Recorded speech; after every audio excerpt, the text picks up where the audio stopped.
Pues las alucinaciones son un síntoma del M que no es muy típico, pero puede pasar, sí. Alguna gente sí tiene alucinaciones consumiendo MDMA, aunque la mayor parte de la población no las tiene, y es un tema curioso, ¿no? Sería interesante que se supiera más sobre por qué hay esa diferencia. En cuanto al vómito, sí es un poco más típico en dosis altas y esto probablemente, aunque en esto también hay diferencias y también hay gente que es más sensible a las náuseas y al vómito que puede producir el M, ¿no? Pero generalmente esto va por un tema de síndrome serotoninérgico, por un exceso de serotonina o por un exceso de otras sustancias que también afectan a los receptores de serotonina.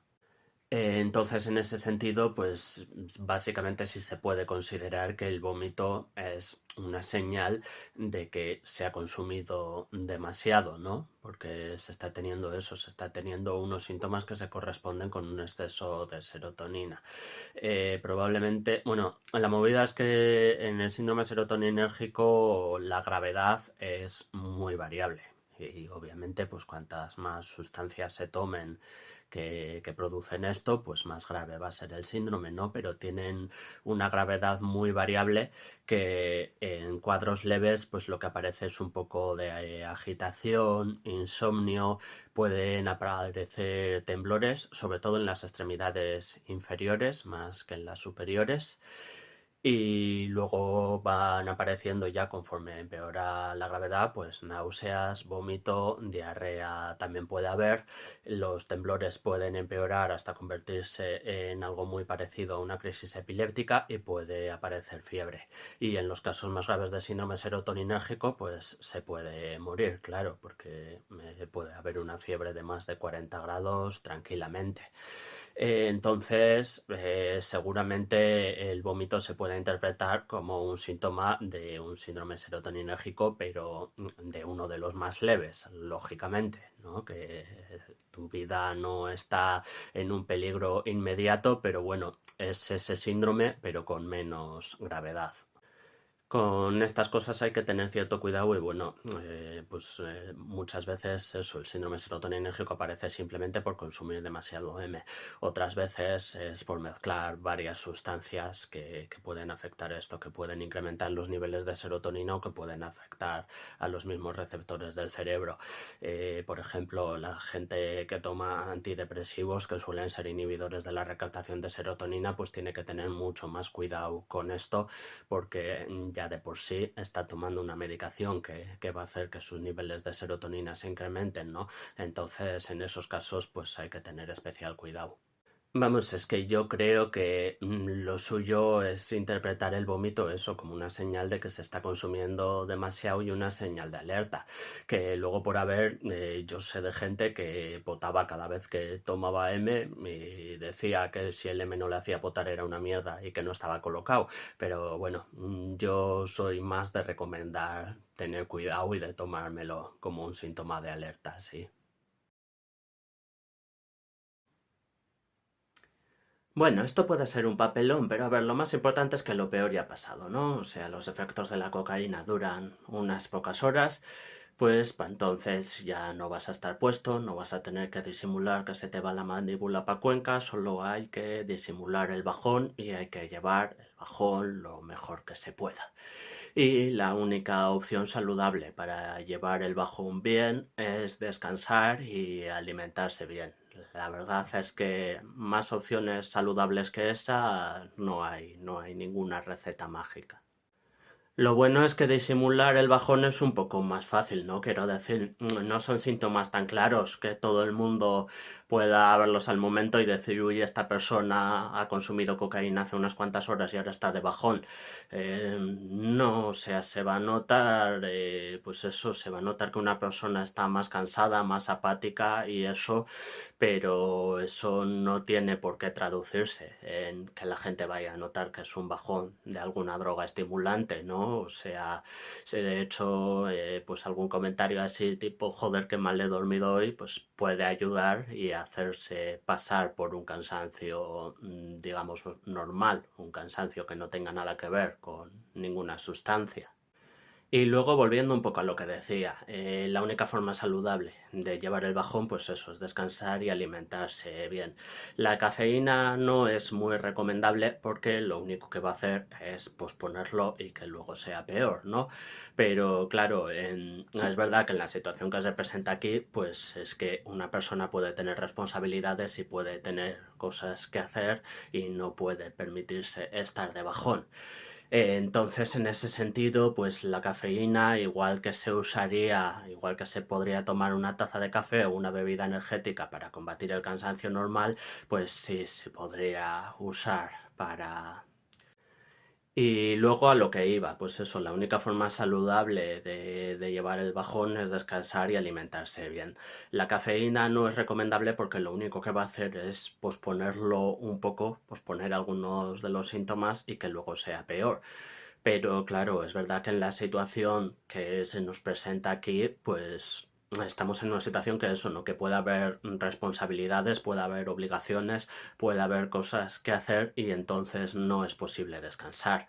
Entonces, en ese sentido, la cafeína, pues igual que se podría tomar una taza de café o se podría tomar una bebida energética para posponer el cansancio normal, pues también se podría usar para posponer el bajón, sí. Pero, claro, o sea, me interesa remarcar muy bien esto, ¿no? Estas dos cosas. O sea, lo primero, que estamos hablando de tomar cafeína cuando ya se han pasado los efectos de la cocaína, lógicamente, no mezclar las dos cosas. Estamos hablando de tomar cafeína cuando ya se está de bajón, no cuando todavía se están notando efectos de la cocaína. Y lo segundo, que no es la opción más saludable, que la única opción más saludable es descansar. Pero bueno, si no hay más remedio, pues por lo menos saber eso, ¿no? Que lo único que se está haciendo es posponer los síntomas y que luego va a ser peor. Pero claro, si tienes responsabilidades que cumplir, pues igual en un momento dado te puede sacar de un apuro. Pues mira, de perros nunca he entendido mucho, así que no sabría decirte, pero a mí en principio me parece bastante improbable. O sea, creo que los perros tienen muy buen olfato y no veo nada en la saliva que pudiera ocultar un olor. Además también creo que sería bastante sospechoso, ¿no? Tener algo en la boca durante el registro. Yo creo que un movimiento arriesgado en el sentido de que es casi seguro, mientras te registran te van a estar haciendo preguntas y así vas a tener que hablar. O sea, no es que tengas la obligación legal de hablar, de hecho al contrario, es perfectamente legal callarse y no decir ni palabra, pero también es muy sospechoso, claro. Pero bueno, yo contesto esto en público por si alguien tiene alguna anécdota entretenida que aportar en los comentarios, que seguro que sí. A ver, también cuidado con las anécdotas, que a veces las caga el diablo y no se puede generalizar y alguien igual te dice, pues yo una vez escondí la droga en tal sitio y el perro no la encontró para nada y otra persona sí se la encuentra con toda la facilidad del mundo. Yo qué sé, cada situación es un mundo, pero estoy seguro de que aparecerán anécdotas entretenidas por los comentarios que igual dan alguna idea que pueda ser interesante. Sí lo es, sí, pero bueno, en tu caso supongo que tienes posibilidades. A ver, lo primero, comentar que con el CBD está habiendo bastantes putadas, porque claro, se presentó como una alternativa legal, o al menos alegal, al cannabis con THC, ¿no? Se presentó como esa alternativa de con esto puedes fumar porro si es legal, y en cambio está habiendo muchas sanciones, y claro, tienen distintas cosas a las que acogerse.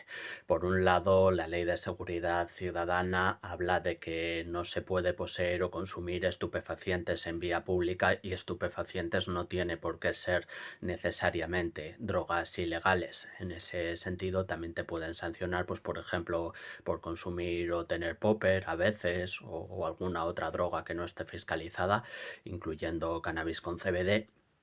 Y por otro lado, el cannabis con CBD suele tener trazas de THC, ¿no? Suele tener algo de THC.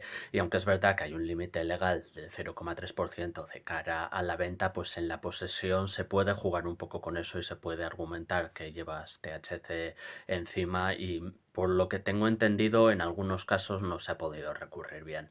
Pero bueno, esto solo como introducción. En tu caso, lo importante, por lo que comentas, es que te incautaron cogollos y en la multa ponía que era resina, que era hachís, ¿no? Entonces yo creo que ahí tienes muchas más posibilidades y si puedes hacer un recurso de alzada, que en Google podrás encontrar dónde tienes que presentarlo y con qué forma tienes que presentarlo dependiendo de quién te haya puesto la multa y dependiendo de dónde vivas y tal. Y eso, argumentando un error en los hechos. Yo creo que eso es importante. Aún así, hay que tener en cuenta que si interpones un recurso por la vía administrativa, pierdes el derecho al pronto pago, ¿no? Entonces es un riesgo que corres. Claro, tienes que renunciar al pronto pago, que igual podrías pagar la mitad de la multa y quitártelo, y en cambio, si interpones un recurso y lo pierdes, la vas a tener que pagar entera. Así que eso siempre es una apuesta. Pero, joder, si hay un error en los hechos, así, sobre todo si puedes demostrarlo, si tienes alguna prueba, ya eso sería lo ideal, ¿no? Que tuvieras alguna prueba de que efectivamente lo que llevabas encima eran cogollos y te han puesto una multa por posesión de resina, pues hostia, ahí sí podrías alegar un error en los hechos e incluso pues decir eso, que sospechas que se ha roto la cadena de custodia y que te han puesto algo que no era tuyo y tal. Y ahí pues yo sí veo más posibilidades de ganar, pero eso, recuerda que siempre es una apuesta porque estás renunciando al pronto pago.